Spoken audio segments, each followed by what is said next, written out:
want to spend some time to talk about Postgres architecture with extreme focus on the different processes that Postgres spins up to take care of all the auxiliary and maintenance and I/O in its software.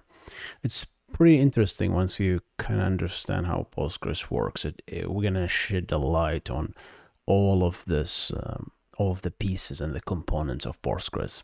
It's gonna be an interesting episode. Let's get into it. So what we're seeing here is an architecture diagram that I drew, and I wrote up a Medium article detailing this, all the pieces of Postgres and explaining them and how they are connected to each other, and what is the design goals of, and why Postgres picks certain architecture choices versus others. It's a very interesting article. I'm going to reference it below for you if you want to read it. But in this, I'm going to go over a summary and summarizing each pieces in this video / podcast. So maybe we can start with kind of an overview of what are we going to discuss, then we can pick pieces by pieces. So what we're looking at, for people listening in the podcast, we're looking at a diagram with all the pieces that I can think of in Postgres. There might be others that I have missed or maybe omitted because they are not relevant for this discussion. But the main process is called the Postmaster Process, and that's the listener. And if you took my courses, either the network or the backend course, you know that to listen for an interface on a port, you have to specify the address family. Like, is it IPv4, IPv6, and which one exactly? Am I listening on the Wi-Fi interface? Am I listening to the Ethernet? Am I listening to the loopback? Am I listening to the link local, right? What am I listening at? And basically, sometimes most software just listen to everything. It's kind of a bad idea, and I'm really sad that that's actually the default, right? But it is what it is, just I guess for simplicity reasons. But yeah, so we have the listener, right? Postgres uses port 5432 as a default. And then clients connect to the database by specifying the target port as 543 and the address, right? Whether that's IPv4 or IPv6. Then there's backend processes. We're going to talk about what that means, right? You're going to see the word backend used a lot in Postgres. Pretty much everything is a backend in Postgres, right? Any process, they call it backend, right? And so it gets really confusing when you read the doc. Then there's shared memory, right? What is that? The buffer, the shared buffers. Then there's the background workers, and there is like a list of auxiliary processes, a list of standby processes that are used for maintenance and things like that. We're going to go through them. The Autovacuum workers, the WAL senders. Yeah, that's basically a summary. We're going to go through each one of these. Right? Let's go ahead. So we start with the first process, and this is kind of a lie, because this is technically not the first process that runs. There's another process that we're going to talk about at the end of the video that runs first, but let's, for sake of simplicity, we call this the Postmaster Process is the one that runs first, and it is basically the one that is the parent process for pretty much everything in Postgres. You see, Postgres is I suppose we have to define what Postgres really is, right? Postgres is a relational database system that is based on the idea of having multi-version concurrency control by doing an append model where everything is an append. Everything that you do in Postgres creates a new tuple, as they call it. So you can have row 1 and then you update it. We don't update it in place, right? We create a new one with a version, right? We assign it a new tuple ID. But it is technically the same logical row. So you have one logical row, and that logical row can have 10 different instances of tuples, right? Physical tuples, and being the last one being the active one, effectively, right? Assume it's committed. And that's an interesting design choice that you don't see in other databases. That's what makes Postgres unique. There is advantages and disadvantages for that choice of the architectural design, but it's interesting. I talked about that in my differences between MySQL and Postgres video. Sometimes this design choice wins, sometimes it loses, right? And another key aspects in Postgres is that it is a process based, not threads, right? Everything is a processes in Postgres, and that's another interesting choice. The reason for going with process and threads, in my research and understanding, is basically stability, right? Threads back in the days were not stable, right? Processes were more stable, but definitely these days in 2023, threads technically is lighter weight and definitely stable, right? We don't have that problem anymore. So processes become kind of a bloat, if you think about it, because it's a harder, there is so much overhead with spinning up a process compared to spinning up threads, right? Yeah. There's the virtual memory address space. Every process will have its own, which means every process will have its own page table mapping. So that means also we're gonna thrash a lot in the CPU tiny area, which is called the TLB, which is the translation look aside buffer, which basically translates the virtual addresses to the physical addresses in the RAM, right? If you have a lot of processes, you're gonna have a lot of tables, and these entries are gonna be different, effectively, right? Compare this to threads, where we have those threads share the page table of the parent process, and as a result, chances you're gonna hit the cache hits and the TLB will be much higher than if those were processes, right? It's just, yeah. Is it a big deal? I didn't see any numbers to prove that it's a big deal, to be honest, but it is what it is. It's just understanding this is a critical thing. That's why when you open process, when you do top in Linux or task manager in Windows, you'll see a lot of Postgres processes. And we're going to talk about why that is the case, right? So yeah, the first process is basically the postmaster. That's the listener, and clients connect to this listener, effectively. And for each of these listener, when a client connects, and clients here are not really end users like you and I. The clients of the database is usually other applications, usually backend applications, right? It's rare that you have the user actually connecting to the database directly. We don't do that, right? We spin up a finite amount of web servers, and these web servers will have probably a connection pool, right? Whatever the maximum connection pool is, and then those connect to the database effectively, right? So there is a pool of connections. So the connection are limited by the number of applications, right? It's not like you're going in, it's not like you're spinning Nginx, right? Or a CDN or a web server like IIS that potentially can have millions of connections, right? It's not the case.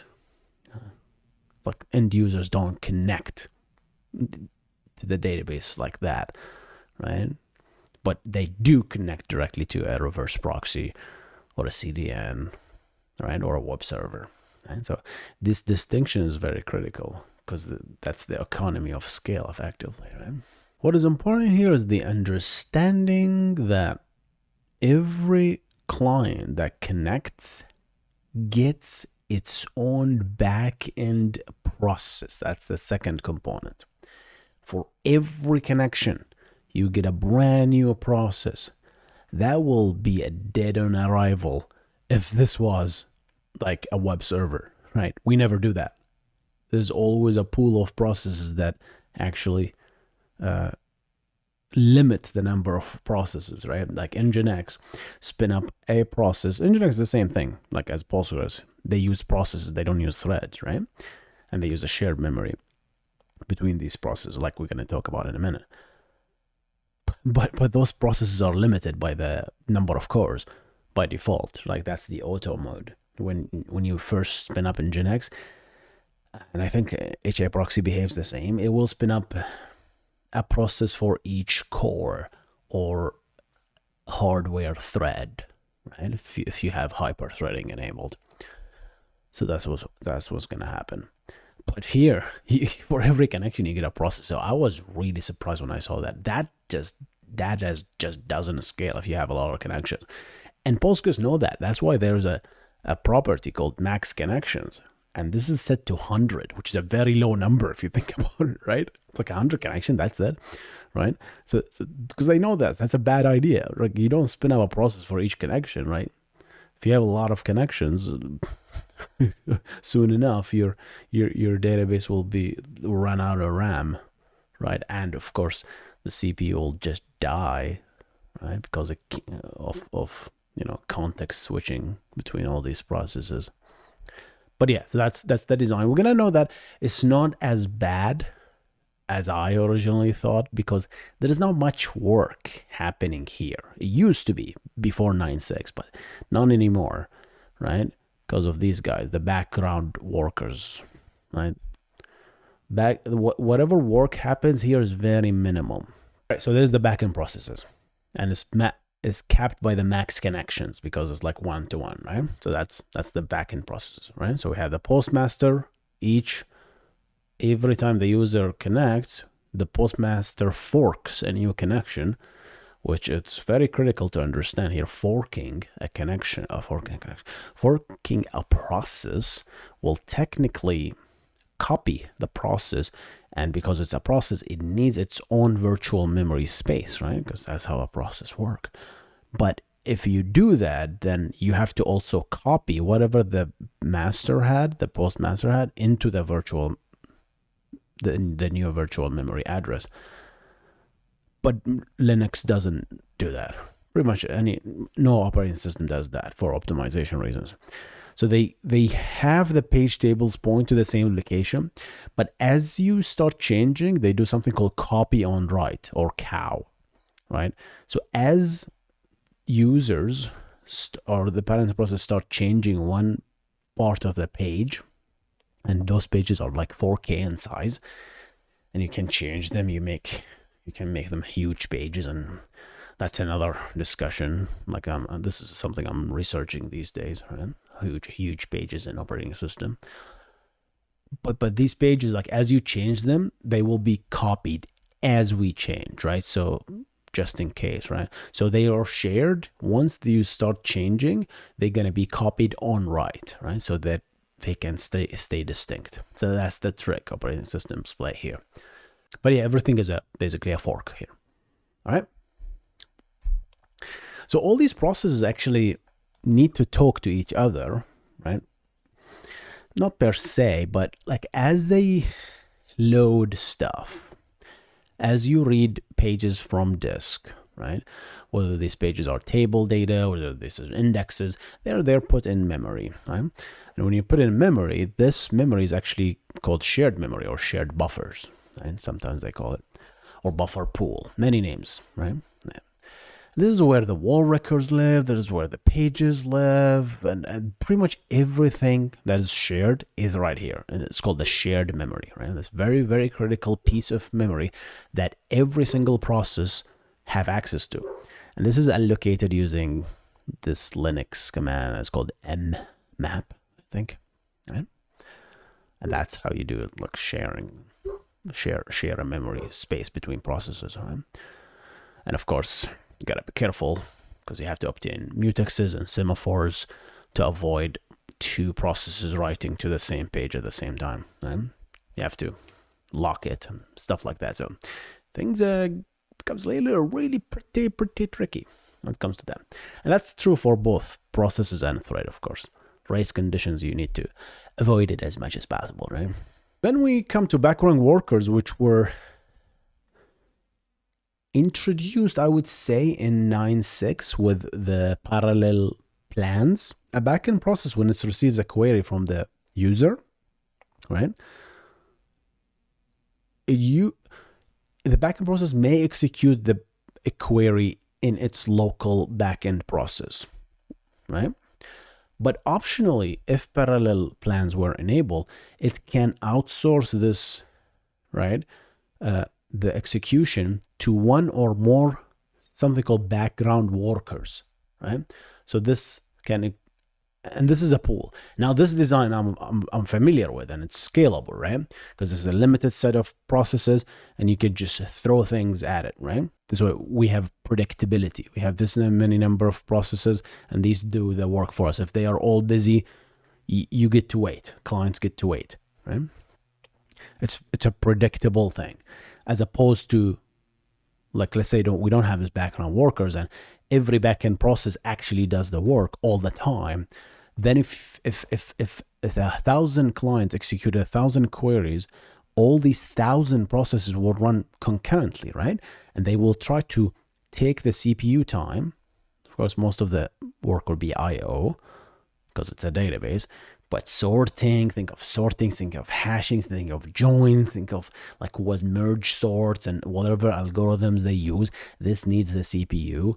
And in this case, you will be just at the mercy of the operating system scheduler effectively. So that's not predictable. This is predictable when you actually have a specific sets of background workers and those do the work. And hey, they're busy, they're busy. That's it.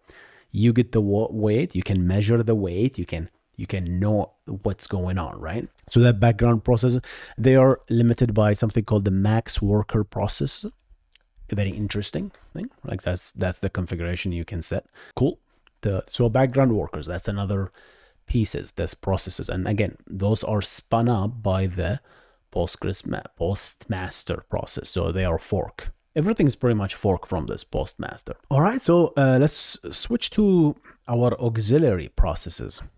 Auxiliary means, that's a new word I learned because English is not my first language, so I'm learning a lot of stuff here. So auxiliary is like something that is a side process that helps things, right? It's a standby side processes. Helper, that's another word for it. And so the auxiliary processes, we're going to move them one by one, talk about them. The first one is called the background writer, not to be confused with the background worker. So the background writer, you see every time if you receive like an update statement from a user, it goes to the backend process. The backend process chooses to build a parallel plan or not a parallel plan, and based on that, if it's not a parallel plan, it executed itself, right? So there is like a nice work memory. I forgot to talk about it. This work mem live in both the backend process and also in the background workers, the parallel processes. And you do this stuff, and we change pages at the end of the day, right? What we do is write to this shared memory with our changes. So the dirty changes are written to these pages, and those pages become dirty, right? And when you write to the pages, when you write to also the WAL, which is this append only mechanism for durability, right? We need to eventually flush it to disk for durability, right? They are only in memory. So this guy, background writer, its all job is wakes up and then flushes those pages to disk. Now, this is big difference. Background writers only writes to the OS. It says, hey, write. You know, the OS, actually, when you say write, it lies to you. It doesn't immediately write to disk. It writes to its own file system cache. And the reason it does that, because if I'm updating a file, like I say, I'm updating 1 byte in the file and I save, right? The OS doesn't really save to disk immediately. It stores it in its own cache, right? And then you change another byte, and imagine you don't have this cache. it will write it to disk, and you change another byte, it will write to disk. That will really issue so many IOs, right, to the disk, and it will slow down operations. It will slow down the bandwidth and the IO and the disk itself, and it will reduce the the lifetime of the SSD, right? If it's an SSD specifically, I'm not sure about hard drive, but SSD definitely, because you're gonna write to it, and these cells have lifetime. They have basically, each cell has, you can only write to it X amount of times. After that, it just burns, right? That's why SSDs have this weird leveling that just moves stuff along. It's, oh, you've been cold for a long time. Let me move you here and let me use your location to write more hot data. But yeah, so what the OS does is all writes, they cache things in memory in hopes that it might receive more writes, and we can flush all these writes at once. That's the hope. So the background writer just writes to the OS, right? Because it's fine. The background writer job is not really for durability. It's just for let's free up some stuff from the shared buffers, from the shared memory, because this shared memory is not unlimited, right? It's just whatever you configured Postgres to be. I think 128 megs is the default, which is very low, right?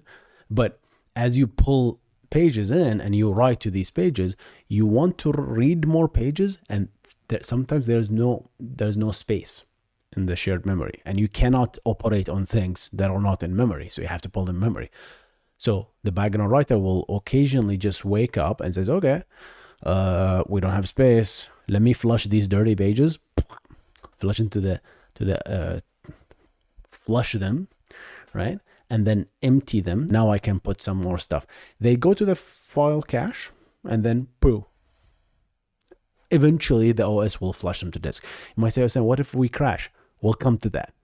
That's fine, right? This is in the best situation where the database will not crash, which is 99.999% of the cases, databases don't crash, right? It's the 0.1% when the database crash. We'll come to that, right? There's another process, which is actually the next one. It's called the checkpointer. The checkpointer's job is to actually says, you know what, all the WAL changes that we did, all the pages we have, let's flush everything to disk, not to the OS. It will use a specific flag called the O_direct and says, hey, OS, I'm going straight to disk. I'm flushing everything to disk. Boom. So that when we flush all these changes to disk and we flush WAL, it creates a checkpoint record that is here at this point and this date and this time and this second, we are consistent. Anything after that, we have to replay this data, right? But that's an important concept. The checkpointer creates a checkpoint after which we'll say, hey, we are actually good at this point. So it flushes everything to disk. So checkpointer is also another auxiliary process that is very critical, especially because the WAL actually has a fixed size. It's not really unlimited. All right, the logger. You can enable logging by default to standard output, standard error, to CSV in Postgres. And someone needs to wake up and write these logs, these errors to disk, right? To the logs. And that's the logger. Really nothing much to say of this process. So if you want to enable like tracing, you want to see what queries Postgres does, this is actually interesting. Autovacuum launchers and Autovacuum workers. So what is vacuum, right? Vacuum, we talked about the architecture of Postgres being tuple based, like it's updates and deletes and inserts are all inserts, right? So you would get this bloat eventually where you have 100 tuples representing the same row, but all the transactions that needed those old tuples for multi-version concurrency control reasons are done, are committed. Those tuples have zero reasons to exist. Vacuum cleans those up, frees those up, right? For us to actually use these pages to write more useful data. That's one job of the Autovacuum, right? But there's so much other thing. Vacuum does so much other stuff as well. And there is like so the Autovacuum launcher is the process that launches the Autovacuums. Just in case, for example, if it crashes, one of the Autovacuum workers crashes, the Autovacuum will start spinning those up until Autovacuum max workers parameter. All right, so the WAL processes, I kind of combined all these guys into one. So we have the WAL archiver. This is the responsible for backing up just the WAL entry. The WAL is very important because it has like a compressed version of the changes that the users made, right? Not the fat pages with everything, which is like the 8K pages, right? It's like very tiny, it will tell you the story of what happened. So the WAL records are very, very critical, right? So that's what basically help us to recover in case of a crash. It will basically use this for replication. We push these WAL changes to the replicas, and that's it. That we don't really need to change anything. There's just the WAL entries is really just the DNA. If you think about it, it's the DNA of the database, right? Just everything is that we changed. So you can replay these changes in any database and you can get to the same state. So the WAL archiver, the WA, archives entire WAL changes for history purposes. So you can technically take the WAL changes and replay from 0 to the state you have in the database. Right? Pretty cool if you ask me. Yeah? The WAL receiver, so that's a process runs on the replicas that receives those WAL, right? And it can write in any language you want, right? To as long as you understand the replication protocol. The WAL, what is that? WW? What the heck is that? Oh, the WAL writer, WW. The WAL writer is responsible for writing the WAL records and flush them to disk. You might say, Hussein, isn't that the job of the checkpointer? Not really. Right? Remember, when we commit, we really need to make sure that the WAL changes. That's the only thing we need to make sure. Committing a transaction, the WAL must be on disk. I don't care about the pages, right? I don't care about the pages in memory. They can stay dirty, the changes that I made, right? But the changes in the WAL must be flushed to disk. And once it's actually flushed to disk, returns access to the user, that's when you tell the user, commit success.